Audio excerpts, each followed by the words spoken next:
Yeah, yes. That's nice. Yes. That's good. Okay, so catch that. This is included the Schumann frequency. Yeah. Yeah. Woo. Okay, so I'll explain now. Do I just hand? So we're looking at a amplification of charge here. We've taken a biological capacitive probe, which is a wound hemp fiber dipped in sea salt, wound around a high impedance probe, which is essentially a biological capacitor. And that weak capacitor is entrained by the tree here. And so by amplifying the weak voltage of charge through a high gain preamplifier and then spectrum analyzing, we can see the weak charge envelope of this tree.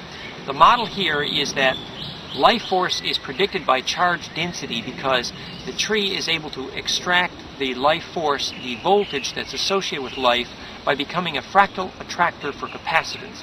And that's identified when the charge envelope becomes measurably coherent. So in effect what we do is we take the weak capacitive field of the tree and we spectrum analyze and we look at the harmonics. We see not just a Schumann resonance, but a cascade of harmonics that creates an implosive wind between frequencies, which becomes a fractal attractor for charge that we believe is life force.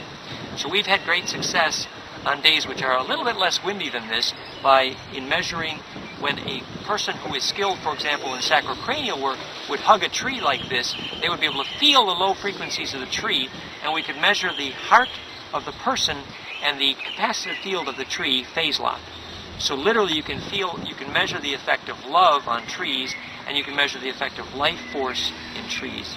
Some examples of this idea is that in Kirlian photographs, for example, of living things, we see the radiance optically, but we believe the photon is in fact angled in to the field effect capacitively or by charge.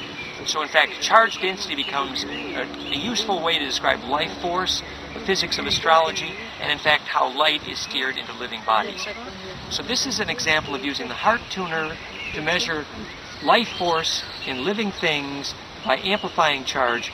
And a peacemaker would use that kind of skill to understand that everything in this environment is playing a role in whether or not charge reaches this tree. For example, in a tree just down there, last time Anna Cycle and I were here, we found one very healthy, responsive tree that every time you'd hug it, you got this beautiful harmonic cascade.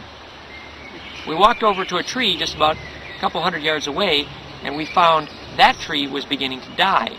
We tried to figure out why. We spectrum analyzed the tree. We found a huge peak at 70 cycles per second.